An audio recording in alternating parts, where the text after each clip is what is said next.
Alright, this is part 2 of the Legend run. Got up to 6 gold so far. Let's see how far I can get from here. First 11 games, I went 8-3. So let's see if we can keep up that win streak. Well, not actual win streak, but keep up that win rate. That's a pretty good rate. It's a little more than 70%. Let's get it. And last season for December, this same deck is how I made Legend. Majority of the games that I played were with this, at least like competitive games. Every time I would get to, for example, there was a good chunk of the month where I was just kind of messing around. I was like farting around with like Serum Reflection Paladin a bunch. It made for fun YouTube videos, but it also was just... It was cool. I'm a big proponent of deck building. If you've heard me say it a million times, I'm sorry. But I talk about all the time how deck building is a skill. And it's like a muscle, and if you don't use that creative muscle, you're going to lose it. So I tend to take some time in the season just playing silly decks also and kind of experimenting with things.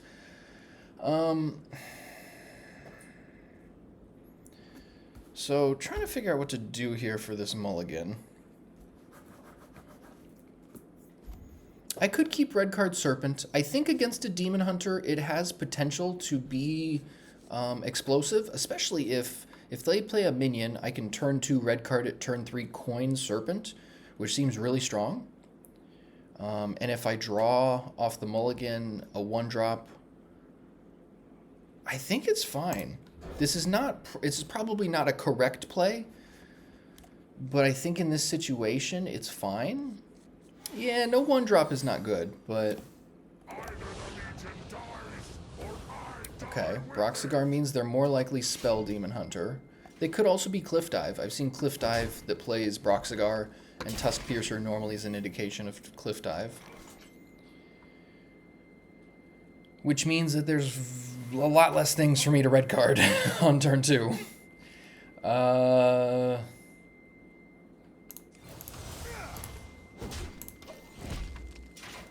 Sorry.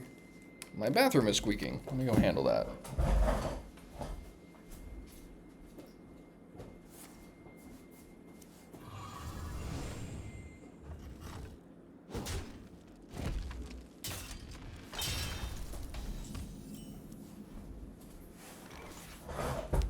Okay, that's a decent draw. Which still enables the Serpent next turn. I like that. It could be a giveaway. So this is what I'm going to do. I'm going to go, oops, like I did that on accident, so as to hopefully not give them a heads up that I have a Serpent. Not really sure that they can do much about it. Just lost my pen under my desk. Cool. Yeah, let's just Serpent here then.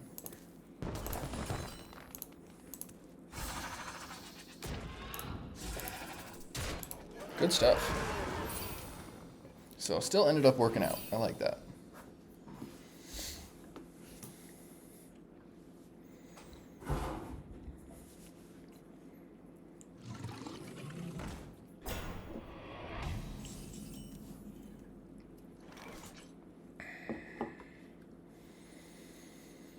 Yeah, let's just try to get this party started.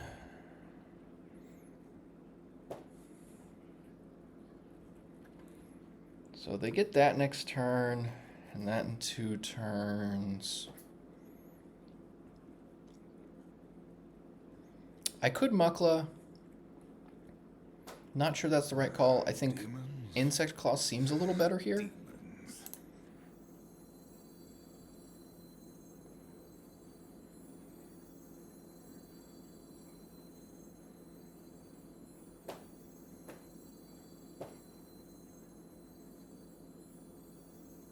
I could also Hero Power Infestation, but I don't like that as much because it doesn't feel like as much forward progress. So I'm definitely hitting them with this. We're going to do that. And yeah, maybe I just... My gut is telling me Mukla. I don't know that that's the correct play, but I'm going to do it. There are many times where I haven't followed my gut and it's kicked me in the ass, so hopefully this works out.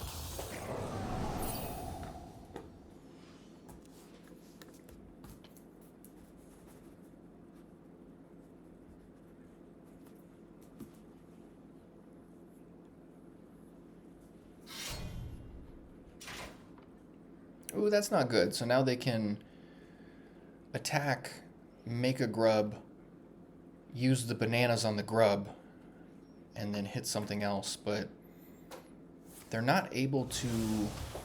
Okay, so they can't kill something with the grub.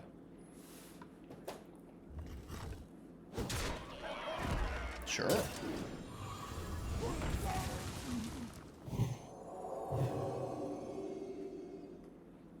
Yeah, I'm totally okay with that.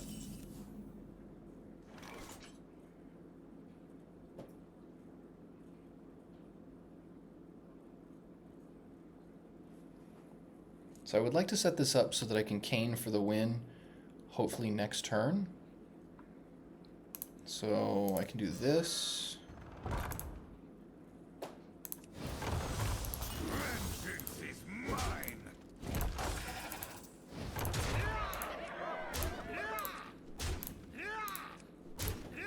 And they probably think they're okay because they get their Blob of Tar back. And they've also got the Lifesteal Taunt minion, but Kayn will just go right through that.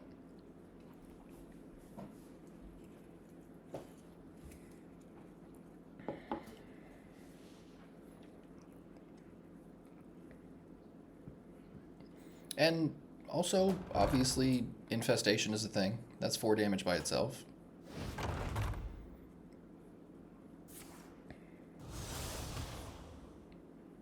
Very interesting.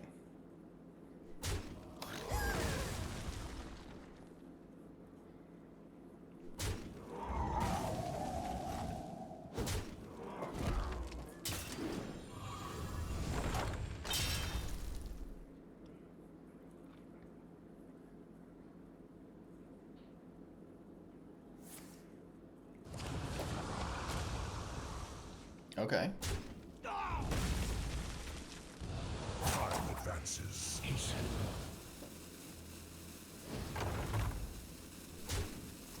Ooh, that was a misplay. That might have cost them the game, actually. If they had attacked with the grub first, they would have opened up a spot for another guy and then been able to kill this. But 3, 4, 5 with the hero power. Could also use Infestation, but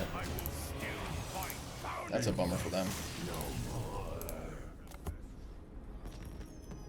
Well, I guess, yeah, maybe either way they were dead. Whatever. So, still got a win streak from last one. 9-3 out of 12 games so far, up to gold 2. Yeah, 12 games just to get to gold 2 is pretty awesome. I like these bonus stars.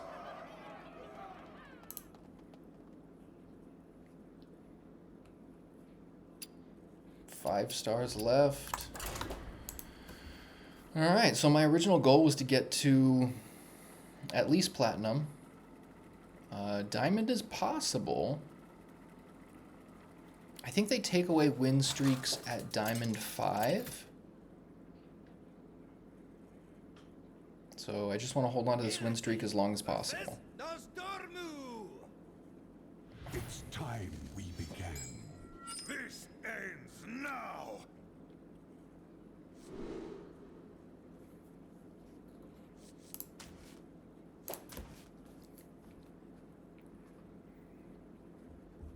So I've played against Aggro Paladin twice, no other Paladin variations. So I can think about this two ways. One way is that Aggro Paladin is very common, or more common than the other Paladin versions, and so I should play around that. Another way I can think about it is, statistically, it is probably more likely that I'm playing against a different version of Paladin. But just in case, I think I'm definitely keeping the hot coals. Trying to think if I want to keep the red card. My gut is telling me keep these 2 cards, so I'm going to follow that. Okay, it's an okay hand. But let's see what they've got to do. Mermy, alright. Probably aggro, definitely aggro paladin, okay.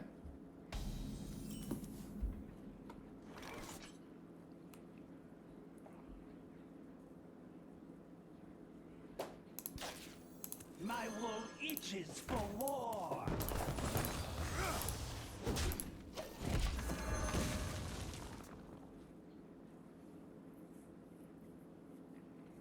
There's no way they play Busybot here. That would be the only scenario I can think of that would cause my sock puppet to die. Ah, that could do it too. Okay, so they just don't care that much. That's fine.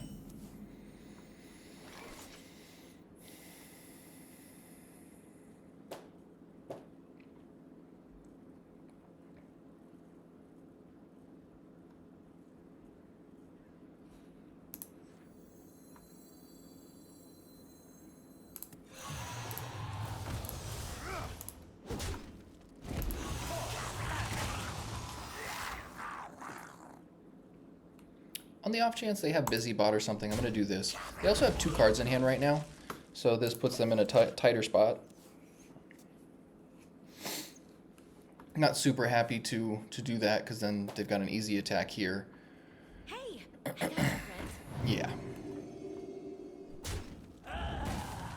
But I like this position, because I'm going to red card their Cannoneer.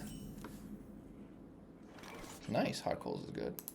I'm going to red card their Cannoneer, and that gives me Serpent next turn. And then this will take out that, and this will take out that.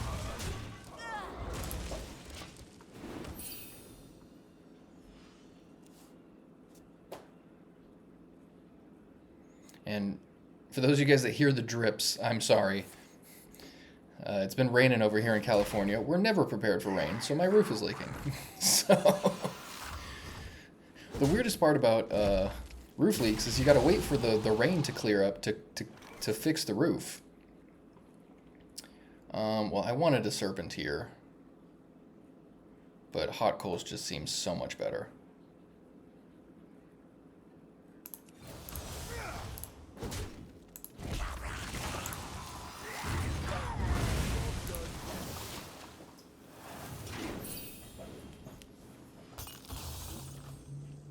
Till next time.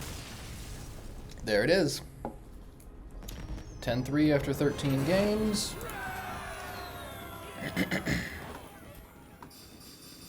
Look at those stars. Alright, there's platinum.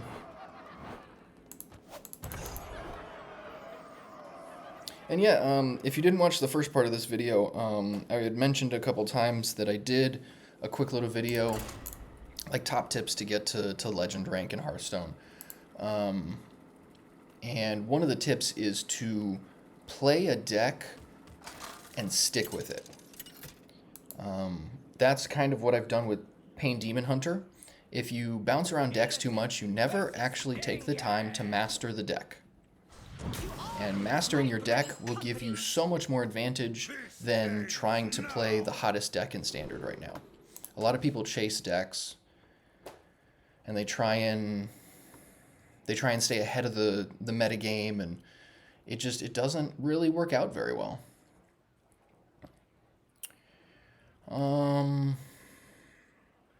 I want to keep Hot Coals, but I don't think I can justify it here. But definitely, yeah, find a deck that you like that is good, which there's obviously a difference between those two things. A lot of times we play decks that we like because we think they're good, but they're not actually as good as we think. So find a deck that is actually good, that you've got a little bit of data to support, and run with that thing and master that deck. I wouldn't say that I have completely mastered this deck, but I've got a very high proficiency level with it. I understand pretty much all the lines of play that are available. And so the only gaps, I think, in my understanding of Pain Demon Hunter would be some of the specific matchups and what to play around. That's something that I'm always working on, because part of the issue with that is that it changes all the time. There's a lot of metagame shifts that happen. Yeah, we're just gonna do this. There's a lot of metagame shifting that happens where you have to stay on top of, you know, what people are doing. I don't like to chase, you know, the metagame fads, but you have to be aware of them to some degree, because if you're not, then you'll just get blindsided by the new hot deck. Like Dragon Warrior did that to me for a hot minute. There was like a week straight where half the decks I played against on the ladder were Dragon Warrior. And I was not prepared for it. I didn't know the deck well enough, and I lost majority of those games. So that's definitely a big piece of this puzzle.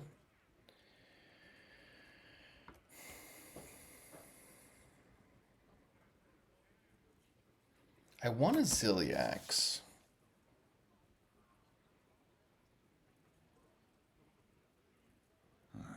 Demons. Demons.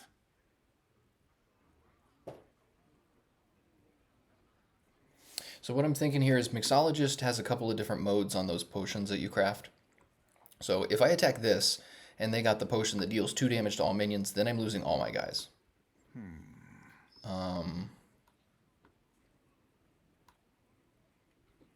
I think that's worth the risk, especially if I'm playing Ziliax. Especially considering I have the red card for this again. That's not ideal, but if I can hold this off for 2 more turns, then that's enough time for me to hopefully deal some serious damage with Ziliax. 2 damage to all minions. There we go. Okay. Unfortunate, but that's the way it goes. Hopefully they can't kill the Ziliax now. Come on. Ah. Okay, that's unfortunate. And that's why I didn't play Dream Planner. I was thinking I wanted to use the hero power last turn so that I could get an extra damage out of Sock Puppet. But then that would mean that I only had 3 mana left, and then I'm not going to use these 2. So that left Dream Planner as the best potential play. Demons. Demons. Have you filled out the paperwork? I think the best thing here is damage to them. Normally that's the call. I don't think I really need to worry too much about their battlefield, because I am going to do this. This feels not great, but it's, I think, what I have to do. Because Ziliax is going to go to 20 attack next turn, so I really just need 1 attack with him, and then I've got Lava Burst or Mortal Strike to finish the deal. And Acupuncture. Just, yeah, full of stuff here. So 4, 5, 4, so that's 13 damage. So I really only need to deal 8 to them. Come on. Okay. Pretty annoying, but that's the way it goes. Heed the clarion call and be restored. We do what the living cannot do. Come on.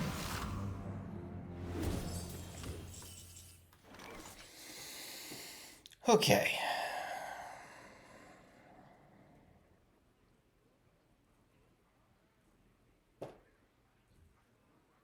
I could Arana and Acupuncture.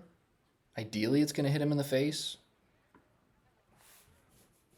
I grow impatient.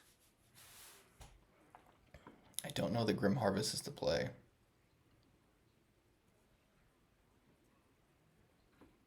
More wishes? No way!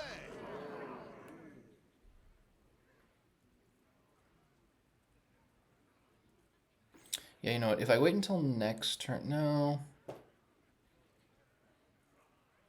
It's normally a little too preemptive for this, but because I have these also, I'm tempted to do this now and then hopefully follow up with that being close to game ending. Yeah, let's see if it works.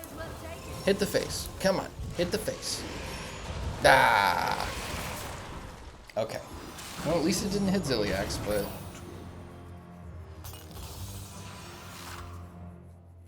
Dang. And cool thing about Arana is that 3 damage off of Ziliax gets bounced back to them with... and it's bounced back to a random enemy, so I was just lucky to hit their face with it.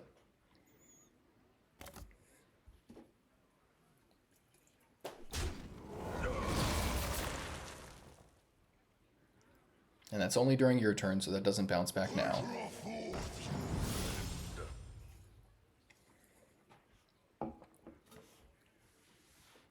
Patience. I don't have time. Yeah, there's, I think, still a lot of hope to take this game down. Yeah, looks like we got it. Adrenaline rush. Yeah. Awesome.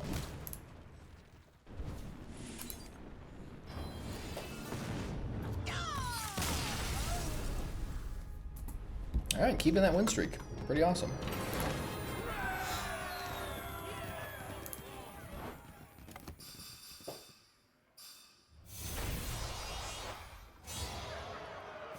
Alright, Platinum 6.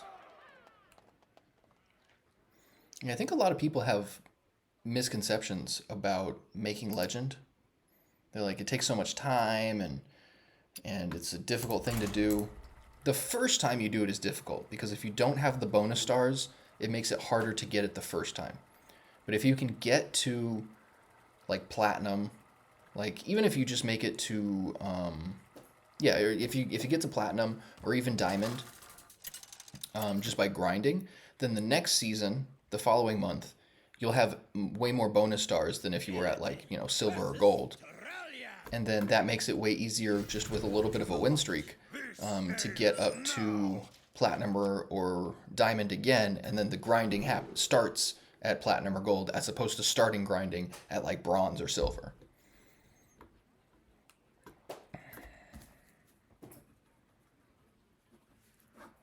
So it's definitely not easy, but it's not as hard as people think, I would imagine at least.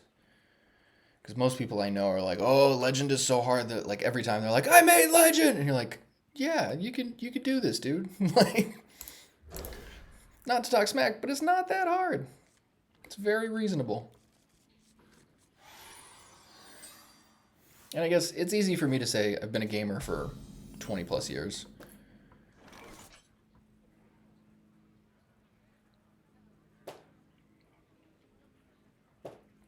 Okay, so we got a couple options here.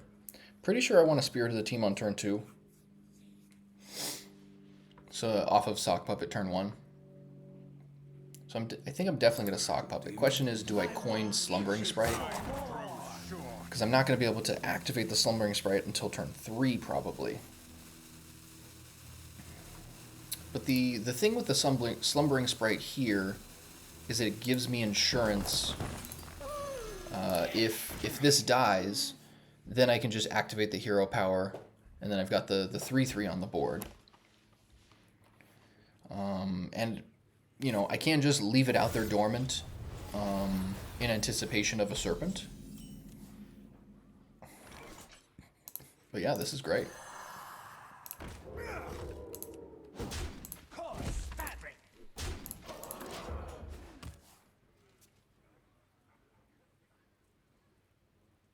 Annihilation commences. Of course.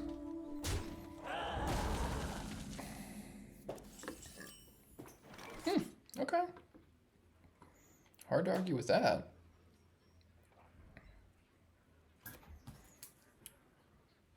So if they are Protar's Priest, I have to be aware of rush minions between this and the 1-mana guy.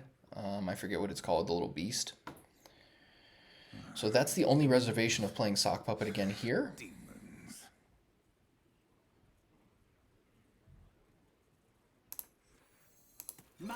But I think that's okay. Then I can just do Infestation. I'm not going to use my hero power because I don't want to pop the Sprite yet.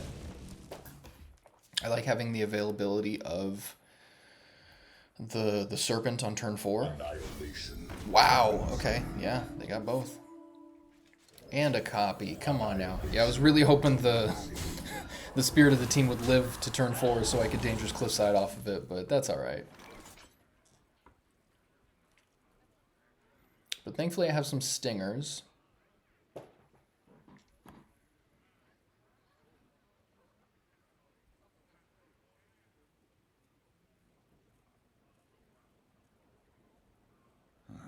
Demons. Demons. So I'm probably going to Cliffside next turn. I would love to Ziliax here, but I don't know that that's the right call. That's very far from the right call.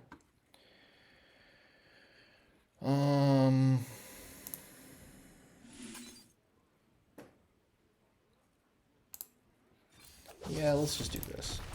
And because I've got the red card, I'm gonna pop this and get my dude. Let's get rid of one of these. Okay. Yeah, you got to be careful with Protoss Priest. They're a very, like, in the right hands, it's a very good deck. I think it's a deck that a lot of people misplay with.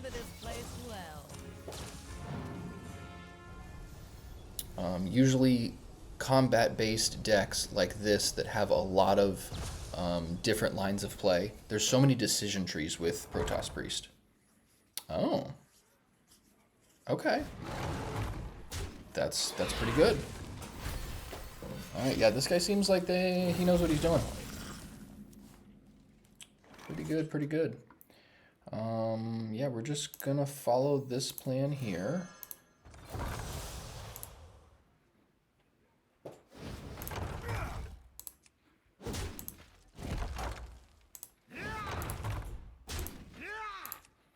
Thankfully, Resuscitate is not something to worry about yet. They've only played a 3-drop and a 4-drop.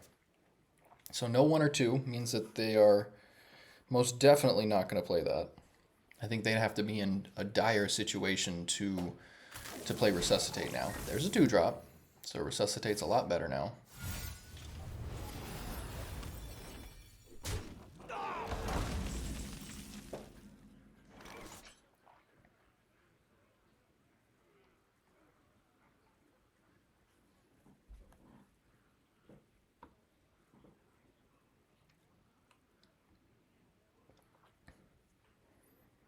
I think now is probably the time for Ziliax. I grow impatient. The question is, how else do I play this turn? I think this is correct because I want to get this going. Well, okay, timeout here. This is going to make a 2-1 and give their characters +1 attack. So I probably have to kill both of these guys to make that relevant. I don't hate red card on Sentry a lot of times because it stops the life gain for a couple turns and also makes their Protoss, or doesn't make their Protoss cost 1 less. So I think that's okay here. It's not amazing, but I think it's okay. And we're going to do this, and let's just get a bunch of attacks in.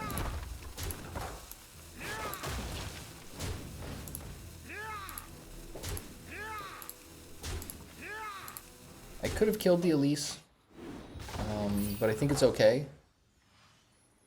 If they have... oh no, they can throw everything at Ziliax. So maybe I should have killed the Elise. But I think that 5 damage to the face was pretty relevant. Because getting them down from 18 is a lot harder than 13. I know, obviously, it's only a 5 damage difference. Okay, and then they activate their thing. Okay, so Ziliax definitely dies. So I guess no matter what I was doing, Ziliax was going to die. Which is fair.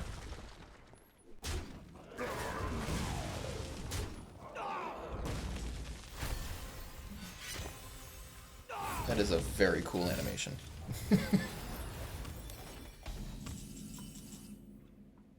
Oof, yeah, Mukla is very bad against them. Giving them bananas is not good. So we're definitely going to Spirit of the Team. I think I got to throw the Battle Fiend. We just got to go a little wide here. I'm going to do this. And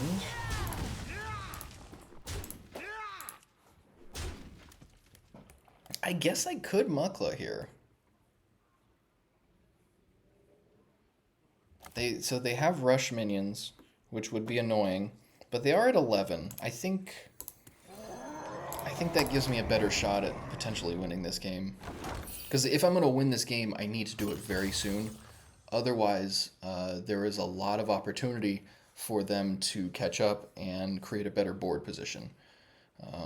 You know, a couple of turns with the sentry, they can gain life. They have bananas now to pump it. They can make copies of it with hallucination or whatever that card is. So there's lots of play to this deck. Dang. Alright, that 5 armor is going to be a little tough. And the Divine Shield off their hero power. Yeah, I find this matchup is best winnable when you have just really aggressive start.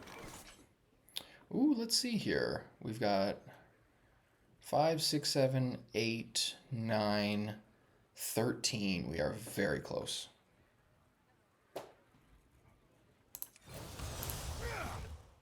I could kill the sentry. It would ensure that they don't banana it and gain more life. As well as, you know, this would pump it by 1. And if they have Mothership, they can already play it next turn because of Artanis. Yeah, I don't want to, but I think that's necessary here.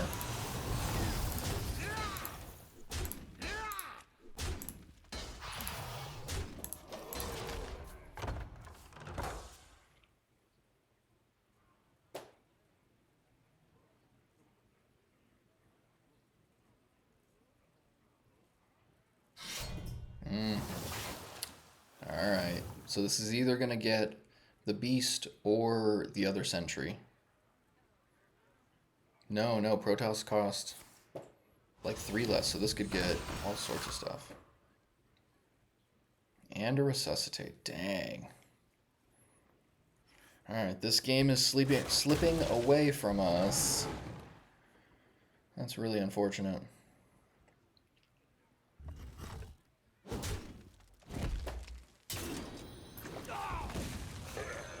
Catch of the day, there it is.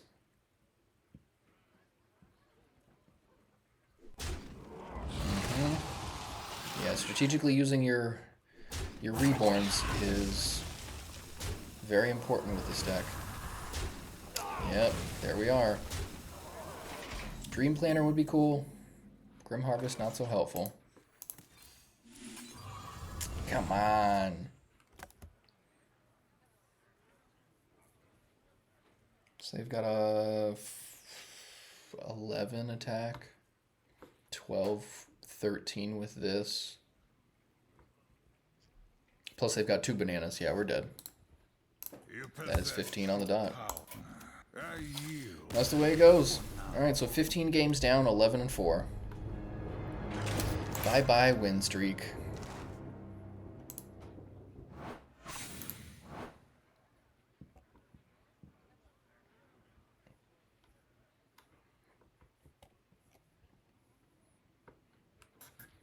So I'm going to keep going at least 5 more games with this deck. Sometimes I like to change it up because when you get up to some of the higher levels, especially really early in the season, when you get up higher on the ladder in the early season, you're playing against people that are on it day one trying to grind it out. And so in my experience, those are the better players because they're like later in the month, if you wait until like the 10th of the month to start grinding from the bottom of bronze, then you're going to play against players that have been just chilling, don't care, or they're not good enough to get past bronze. And you're not matched up exactly 1 for 1. It doesn't work exactly like that with the matchups. But I think we keep this. But essentially, you're going to get someone at your, allegedly, according to Hearthstone, you get someone around your same skill level. A worthy opponent, they say. Interesting. So yeah, if you wait until like the 10th or the 15th, even like way later in the month, sometimes you can have a really good run if you simply...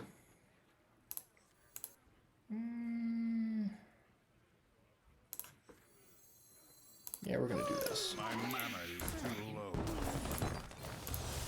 But yeah, you can have a really good run if you start late in the month. Much easier opponents. So yeah, day one, it's gonna be a little bit harder. You're gonna play against people that are on top of it. So yeah, like that last Protoss Priest player, very well played.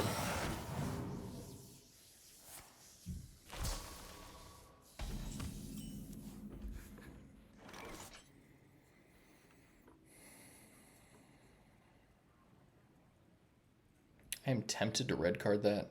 I don't think that's good, but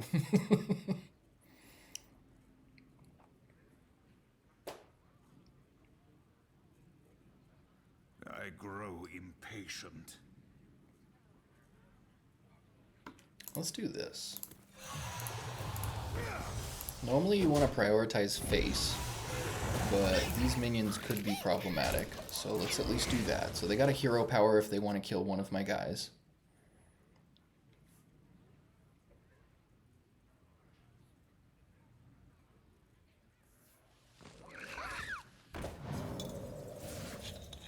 Okay.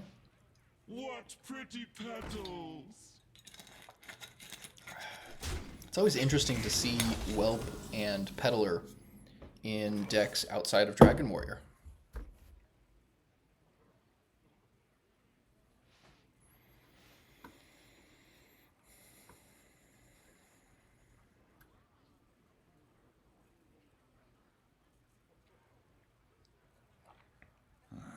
Demons? Demons. Okay, so I think this is what I'm going to do. I'm going to trade here, and then this will set me up for Spear of the Team next turn.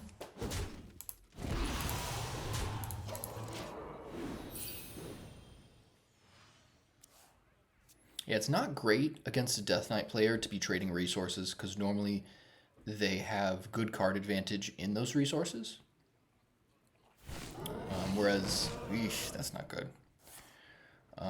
Whereas my deck trading resources is not profitable generally because I'm not generating card advantage with most of the cards I'm playing. Like this deck is mainly about efficiency and damage. I think early on, had I just went face with most of my guys, it would have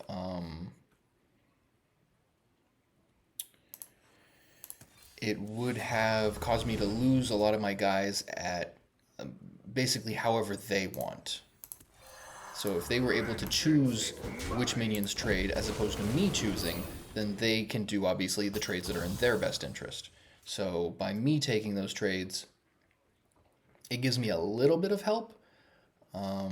At least it makes it so that they're not getting more card advantage by making the best trades possible of minions or of resources. But yeah, not sure if this is a great spot to be in here. Losing those guys last turn to the rush minion and everything was pretty rough.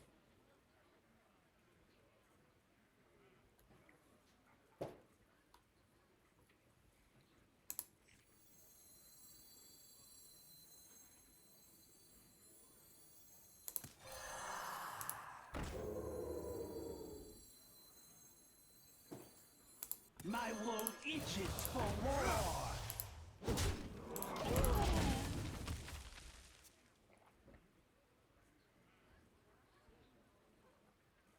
Maybe using the infestation earlier in the game would have been better. It is possible that was a misplay to use my minion resources as opposed to the stingers to take out minions. Like on the turn that they played the Whelp and the Peddler, I thought about it for a quick sec, but it didn't seem like the best option.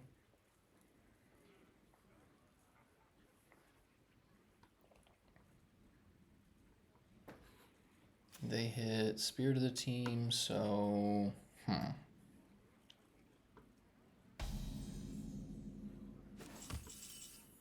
Okay, I think Infestation's the way to go here.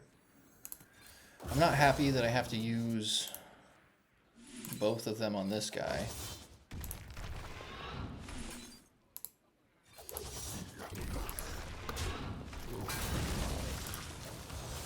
Coarse fabric.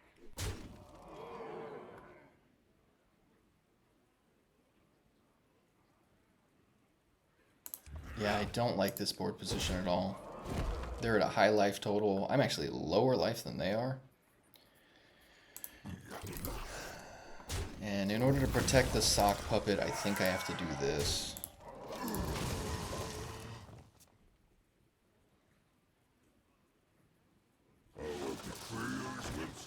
Wow.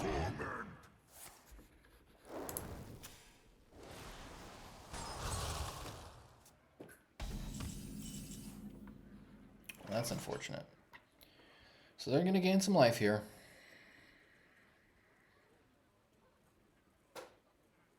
What I can do, though,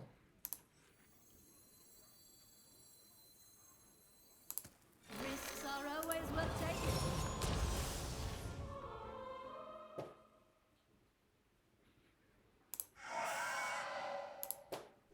so this is going to ensure that they take 5 to the face. Even though they gain 10, I mean, it's something. Coarse fabric. But yeah, pretty bad position.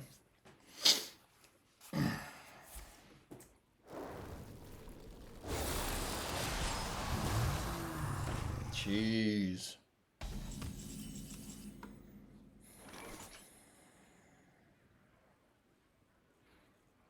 Well, hopefully one of these hits me in the face so that this will bounce it back at them.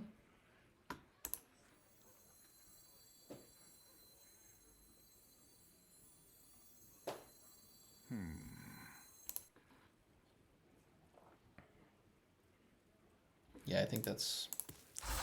Sadly, I think that's the best option I have here. Good. Alright, that's at least a little helpful. Dang! Alright, that's probably nail in the coffin then.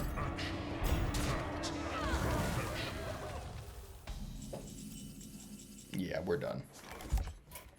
I'm a big proponent of playing out games, but that is an unwinnable position if I've ever seen one. And this also is a testament to knowing your deck and mastering it. Like, there's no point in wasting time trying to play out a game if you know that your deck is incapable of getting through a situation. So, in that scenario, I know that there's essentially nothing, but if not nothing, very, very little that I can actually do against that board position and card advantage difference. So, not going to waste the time. Going to keep on grinding. So, 11-5 after 16 games. Illidan versus Mary. So, around 60% win rate, which is good. Time after a rare find. This ends now.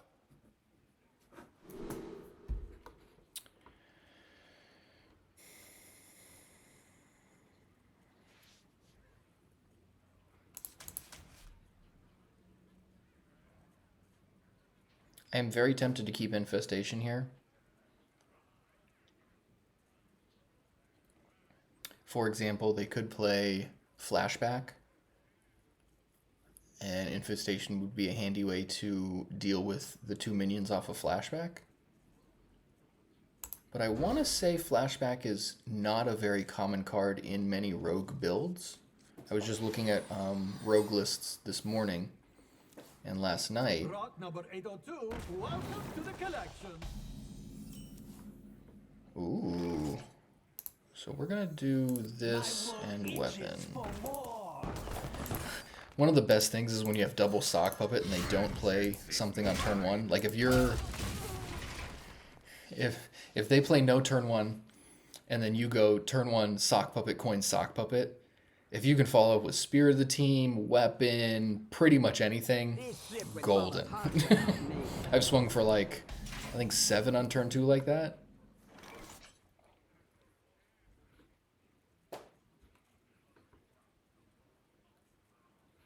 Yeah, we're just gonna... I think it's really valuable to get the second one out there. Let's see what we get off of this before I play the Slumbering... Oh, no, no, no, no, no, no. Actually...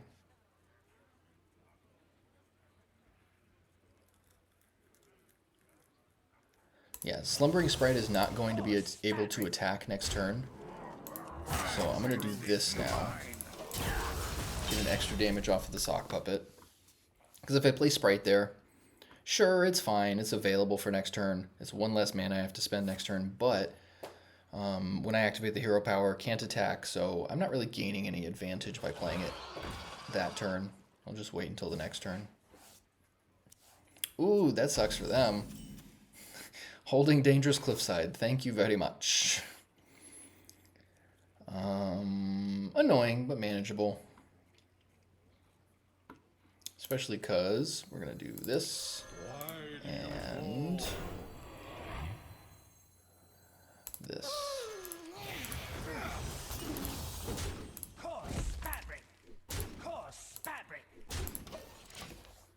So yeah, I think this is the Space Rogue build, where they're just building a starship.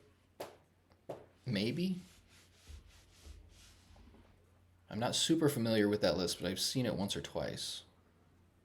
Who could put a price on such powerful artifacts? I could. God, they got restore 12 health on their amulet. Annoying.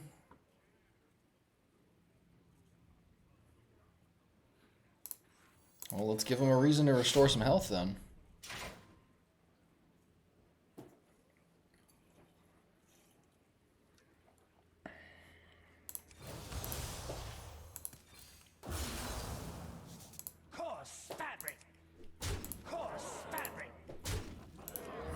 Vengeance is mine.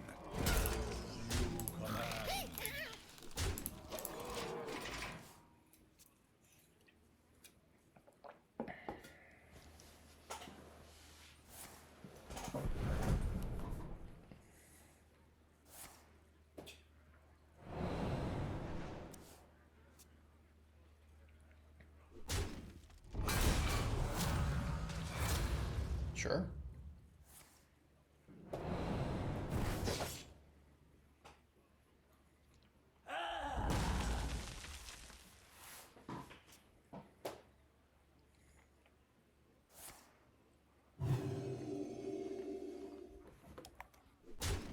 Pretty good turn for them. And a dubious purchase. Wow. Well done. That was very well played. You possess true power.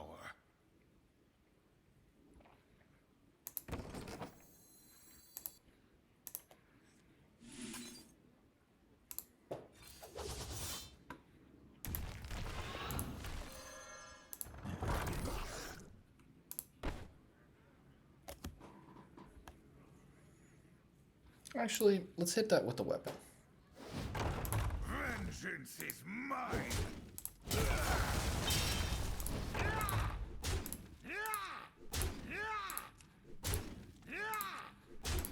This is effectively a gain 6, so as long as you're at 18 or below, you gain 6 life. Otherwise, you're going to gain 12, take 6. If you're below, or if you're above 18, then it diminishes the effect of it.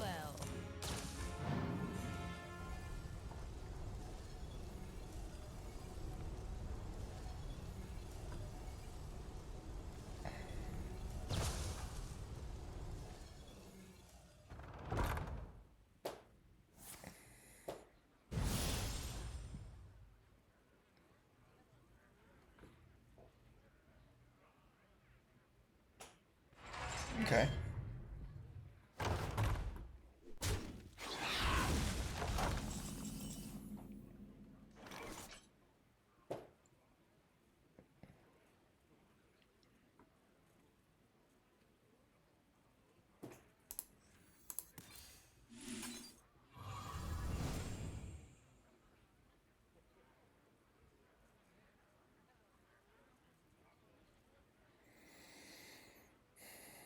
how to play this turn.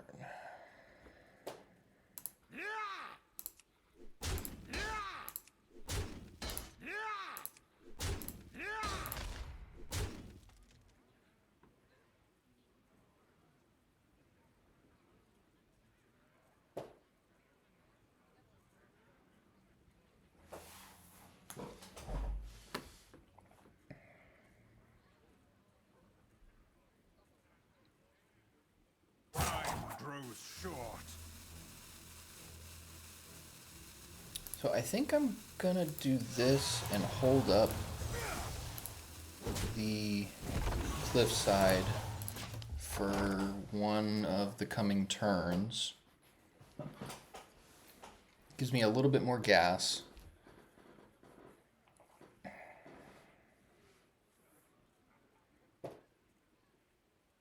Oh, have you filled out the paperwork? Eesh. Okay, I assume impacting my battlefield. Yup. Bummer.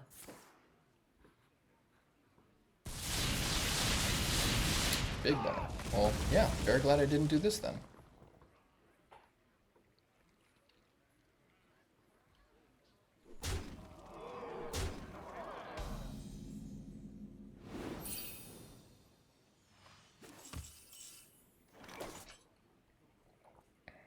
So now this is a gain 6, which is fine.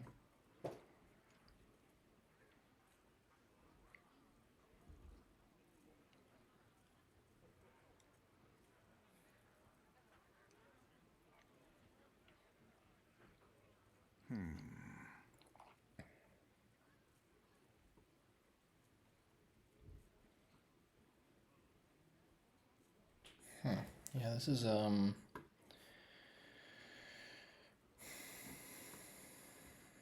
Ooh, you know what? This will redirect that 6 damage at something else.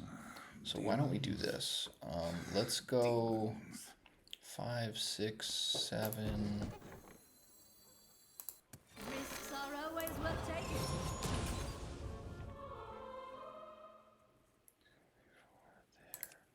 So we're gonna hit them, hit that, and then this will bounce back at something. Cool. And let's just do this. Alright, that worked out pretty well. Yeah, I was looking at that hand going, I know there's something better I can do here. Like, yes, the amulet. And that gives me the whole 12 health also, which is great. Thank you, Arana.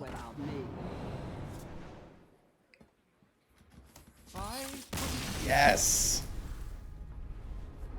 See, this is what I'm talking about. You take the time to really understand all the intricacies of your deck, and you can find some techie plays like that. That was, yeah. I'm very proud of that play. Probably saved the entire game for me.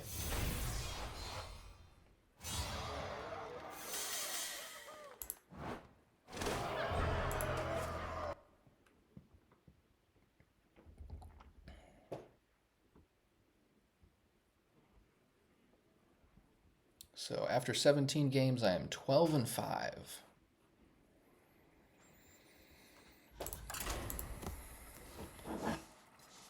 So about 3 more games, and then I'll decide on if I'm going to keep playing Demon Hunter. I think I probably will.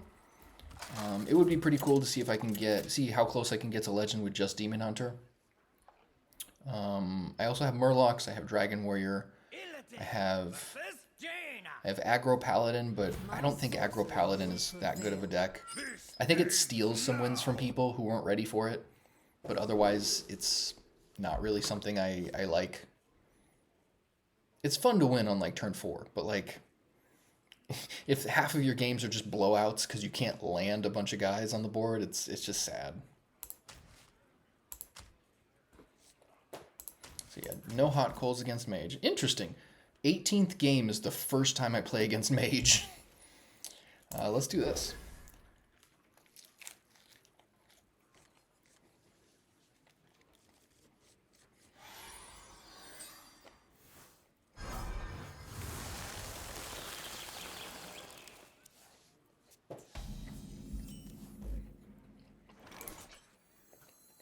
My wool itches for war.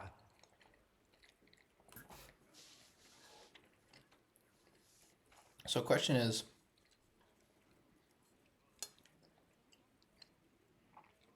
I'm not gonna. Yeah, question is, when do I play the glaive or when do I play the coin? I think in this case I'm gonna play the glaive on turn 2. I kind of want to Grim Harvest on turn 2 so I can turn 3 Serpent. Ooh. Okay, so yeah, if they don't kill it, then I think glaive is the right call. Ooh, and this gives me Serpent on turn 3 anyway. Let's go. Coarse fabric. Yeah, this is best possible draw. Love that.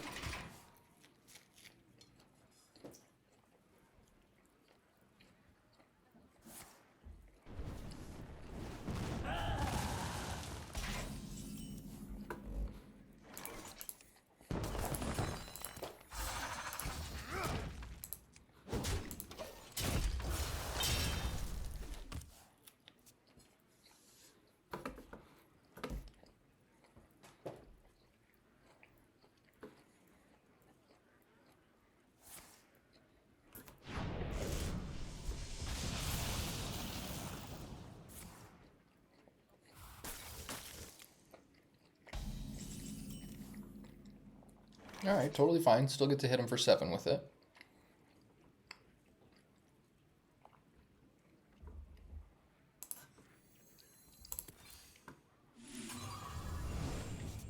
Good one. Very good one.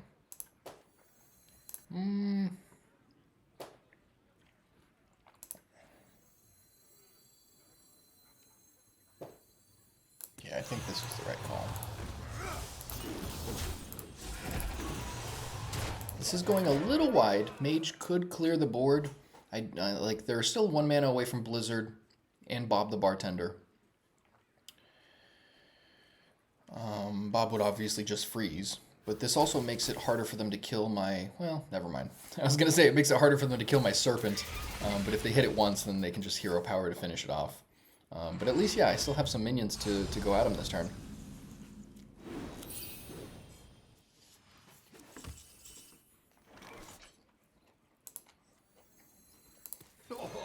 Have you filled out the paperwork?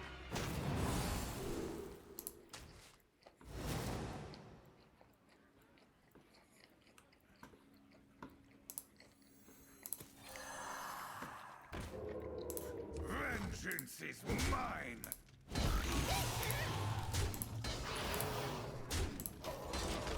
Alright, so could get Blizzarded here, but I think that's a risk I'm willing to take.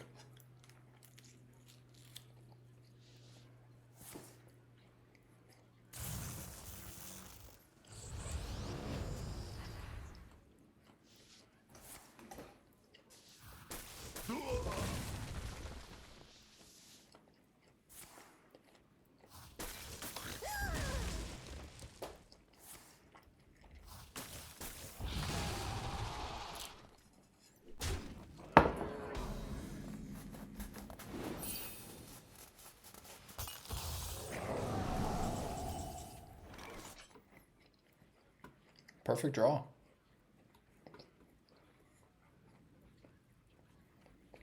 7, 10 plus 5, yeah.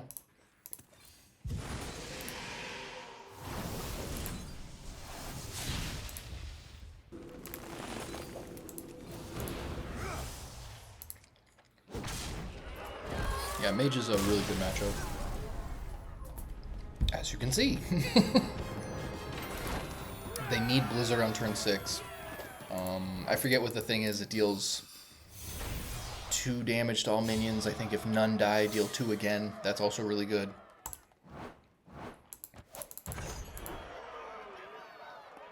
But otherwise, they're just praying that they can discover good cards or gain enough armor or something. Yeah, pretty rough for them.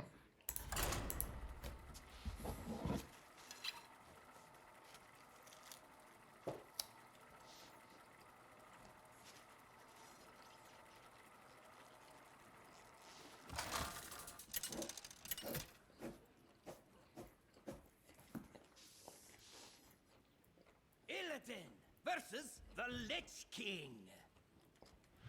None shall escape my wrath. This ends now!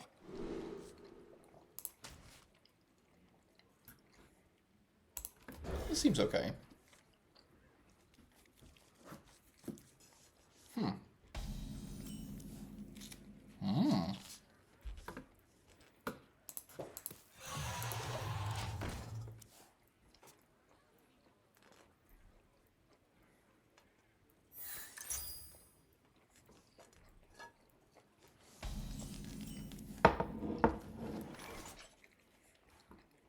Okay then.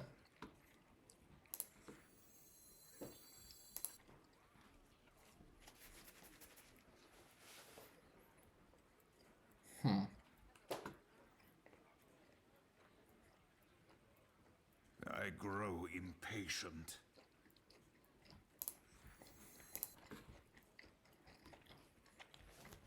Three beasts or undead. I think this is the right call. Time grows short.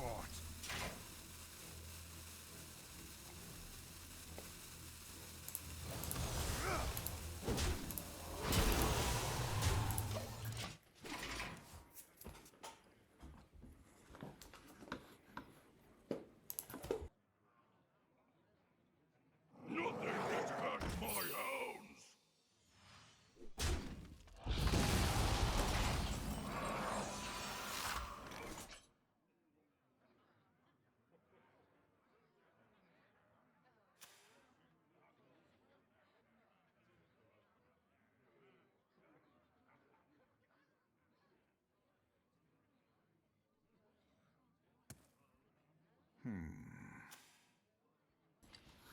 So Mukla is okay here.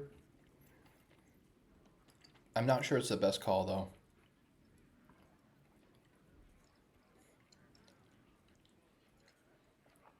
Grim Harvest might be better. I grow impatient.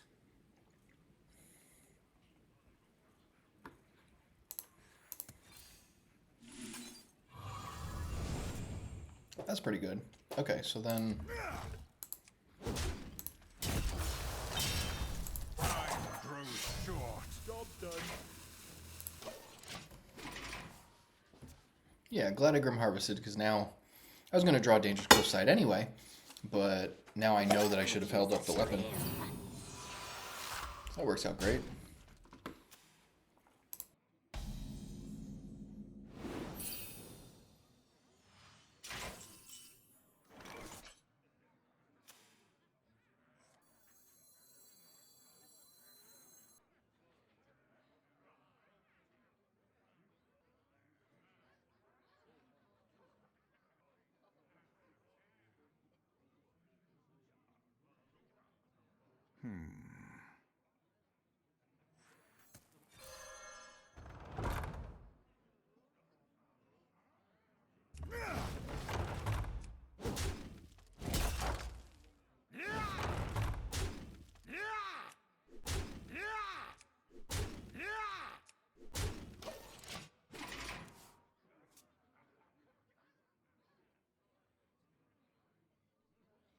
Eyes on the horizon!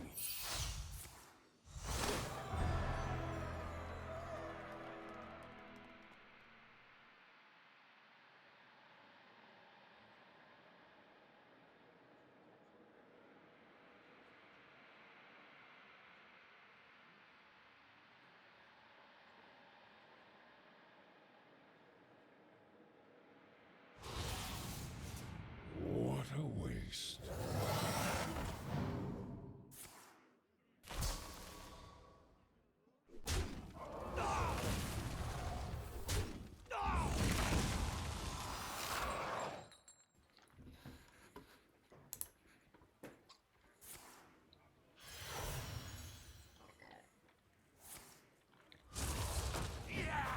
Well, this game is turning around.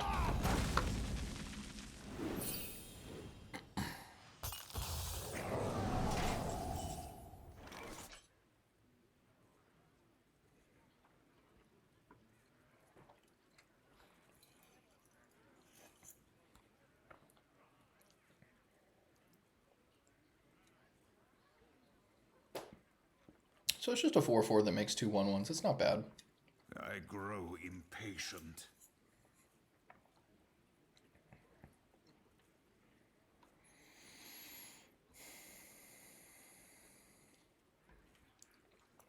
I think what I'm going to do here is this.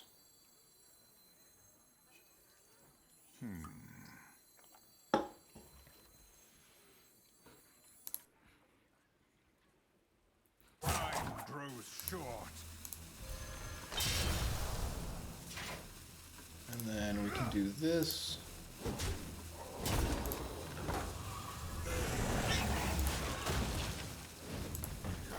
Gonna hit that. Kill the reborn one. Could use a trim. Alright, we missed it. Oh well.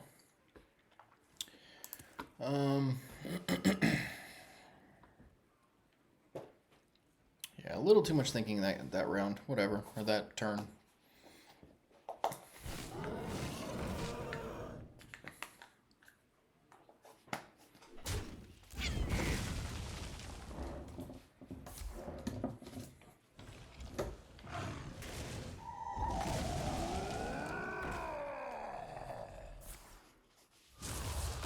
So thankfully they're down to 2 cards in their hand.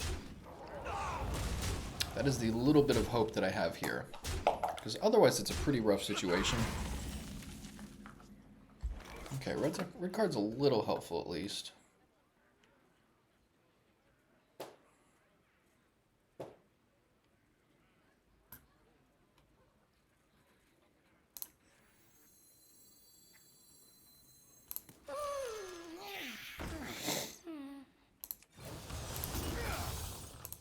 That guy could be seriously problematic. And I think I'm going to red card the 8/8.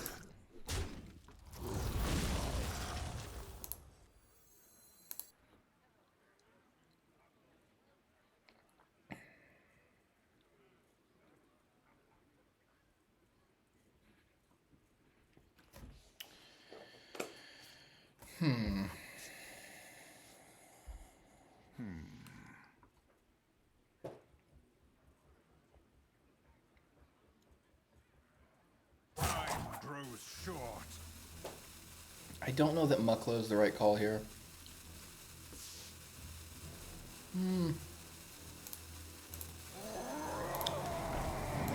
Yeah, it seems like I don't have much of a choice, though. I don't have muck of a choice.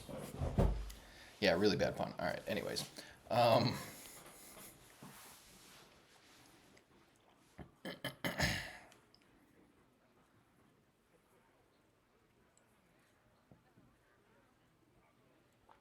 If they want to play both bananas on a minion and trade with my sprite, that's okay.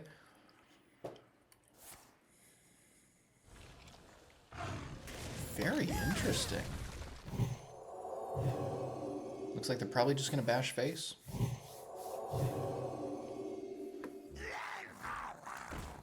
Okay. So they're running out of steam a little bit. They're going to get that 8/8 back next turn, but...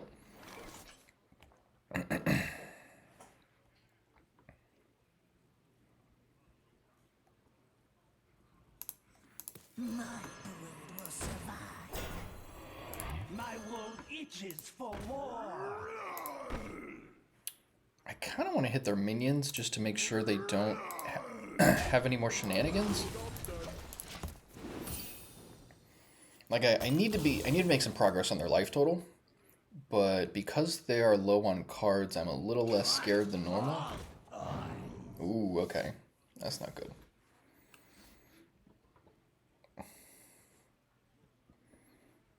So that one's okay, but when they play the Gigantified one, ooh, that's a good thing to get off there. Shoot. Yeah, when they play the Gigantified one that makes something cost 8 less, that will be very problematic. Alright, Infestation handles the 8/8, but still have to make progress otherwise. We're definitely doing this.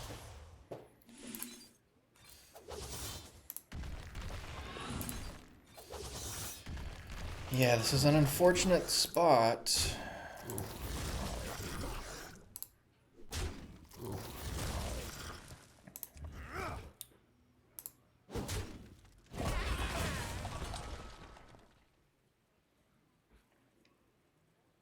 random enemy, so... This was not in my contract. I'll deal 11 to them right now. Yeah, I think I gotta run through. Yeah, this guy normally wouldn't make much difference, but just puts another body in the way, hopefully, of this guy. Oof. Okay. Yeah, I'm not sure that I played this game super well.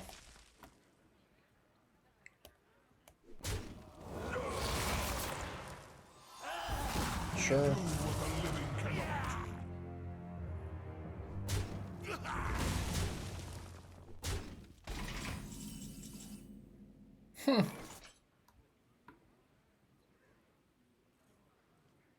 Well, let's hold off that a little bit. We'll kill that. We'll do this, and then that means they have 5, 7. Yeah, they got exact. You possess true power. Yeah, I could have played that game much better. That was unfortunate. Death Knight is a tough matchup regardless of the build. I think Death Knight is... It reminds me of something... I heard an interview with one of the guys that does R&D for Magic the Gathering. And if you don't know, Magic the Gathering is what almost all strategic card games are based off of. Hearthstone especially. Hearthstone is basically Magic, but with some changes. But I heard an interview with one of the guys that basically created new sets and helped. He was a big decision maker in terms of how they decide what power levels to move around. And he was talking about how essentially if you want to raise the power level in one area of the game, like specifically with like, you know, a graveyard strategy or with aggressive types of strategy, you need to lower the power level in other areas to kind of balance it out. Because otherwise if you keep things the same, that's where power creep comes from. Where, that seems fine. Where power creep, if you raise this power level and keep this one the same, then if you decide to raise this one later, then before you know it, you're just way up here and everything's like Yu-Gi-Oh, where everything is just ridiculous. So hearing him talk about that, it's like I believe Death Knight was kind of raised up and some other power levels were kind of lowered. And that puts a big shine on Death Knight. I think Death Knight's been a huge player in the metagame for a while now. But, let's do this. And so I think Death Knight has almost a little bit of an unfair advantage. Because they're a newer hero, I think Hearthstone or Blizzard probably wants people to adopt Death Knight. And it's also a reason for people to waste more dust, get new cards, all that type of stuff. So, it's actually part of why I haven't played Death Knight, is because there's enough classes for my taste right now. And even if it's the best class in all of Hearthstone, which it's close if not there, then The sands speak, and I listen. I don't know, no skin off my back. If I was a professional player, then I'd be like, okay, I gotta play everything. But because I do this half for fun and half for, fun. So yeah, I mostly just do this for fun. Because of that, it kind of changes the way that I play the game. I grow impatient. Okay, let's do this and this. But yeah, thinking about like R&D, like research and development of strategy games like this is really fascinating because they've got a tough job. Like if you ever think about like people make mistakes all the time. And the good thing about Hearthstone is if they make a mistake and something is way too powerful, they can just nerf it and literally change it. Like taking Magic the Gathering as an example, when they make something too powerful, that card is just, it's been printed, it is physically in the hands of many people, and they have the decision of either leaving it as is or banning it completely from like competitive play. So in that regard, Hearthstone has a big leg up on problems that they may come across that they missed in R&D. Like, that happens all the time in games where the people that make the game will not realize that they made like some sort of an infinite combo or something that's like completely broken. And then the players find it and they're like, oh crap, we got to change this. So Hearthstone at least can just change it up, which is nice. And I do like that they can make things more powerful if needed. That's always a plus. What to do here? Quite a few options. I don't hate Spirit of the Team here, actually. I think this is the way I want to go. So get rid of that. And I want an Infestation, but I also don't want to just leave this dormant. I guess it's fine.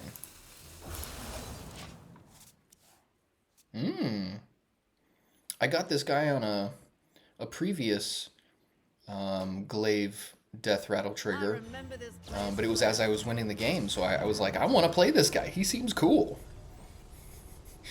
He's a panda with an accordion. Like, well, I guess he's got a panda head, and then, what, Murloc arms or something? Yeah, very cool.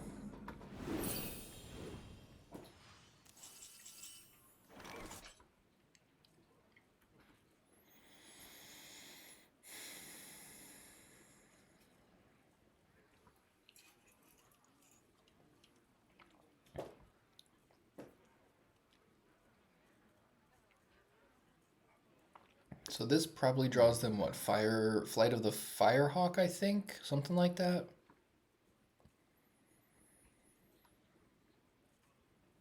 I do have to be careful of potential Terror Run next turn.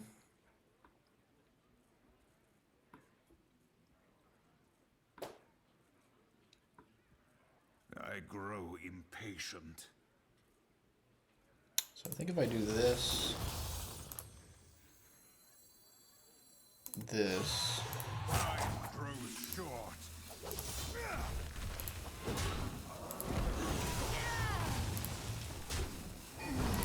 I'm gonna hold that other stinger. Yeah, something with Demon Hunter, you gotta be careful because a lot of people get stinger happy and they just start, because they got the stingers, so they throw the stingers. And having a 2-1 on the board is not always as good as people think. They die very easily, and this can help close out the game. You know, later in the game, sometimes you just need an extra couple of damage. I mean, there's been games that I've played in this video and the part 1 of this video series that I got somebody down to 2 or even 1 and just couldn't close the game out. So, yep, that's the way that goes. Dang.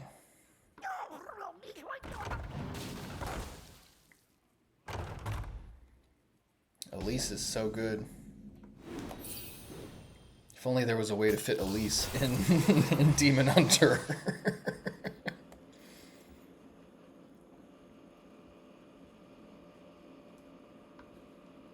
That seems okay. So this is gonna get 2 bonus effects.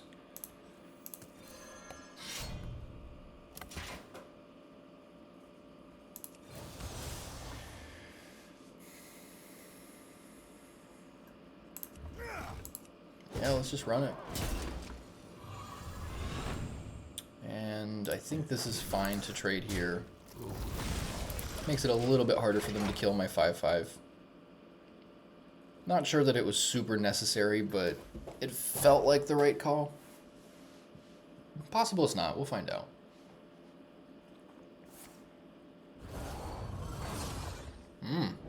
I guess it wouldn't have mattered. That sucks. No lifesteal. Okay. All right.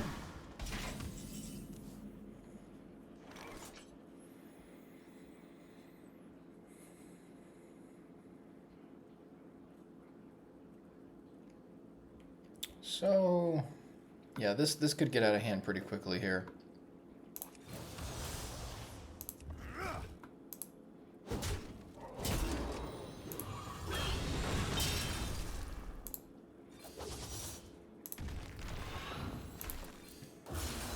guess I could have played Kane, but not sure that's very good.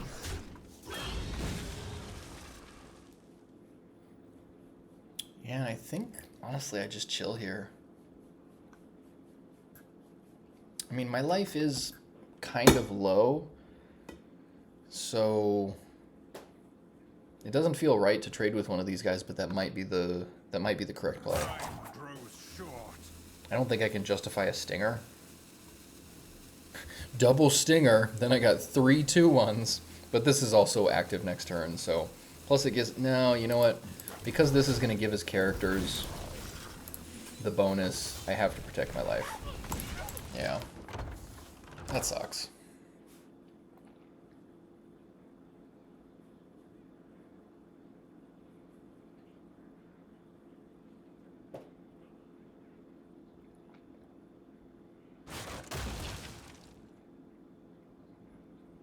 Gigantified Tiny Fin? I would assume that's what's about to happen.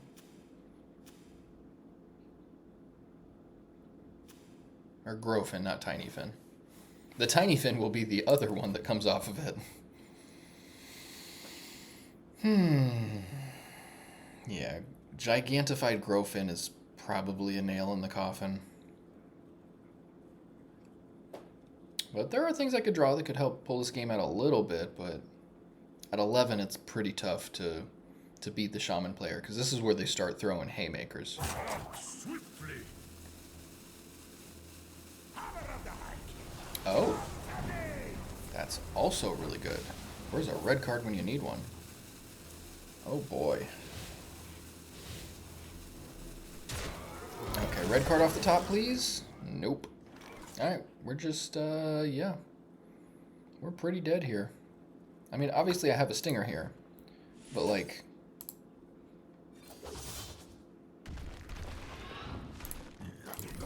Now they get the weapon to their hand, which is a 3/4, so they're going to deal 6 damage, probably very likely to my face.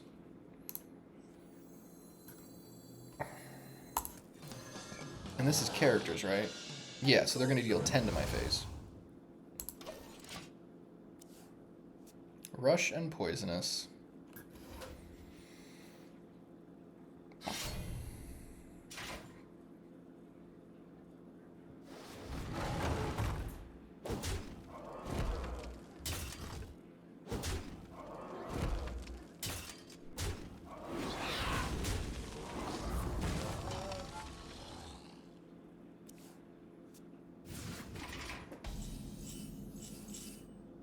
Yeah, there it is.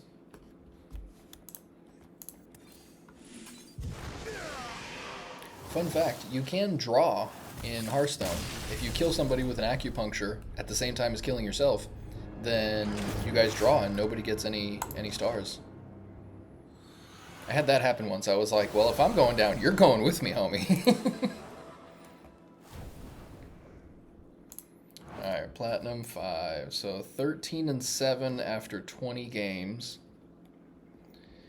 I'm tempted to change it up.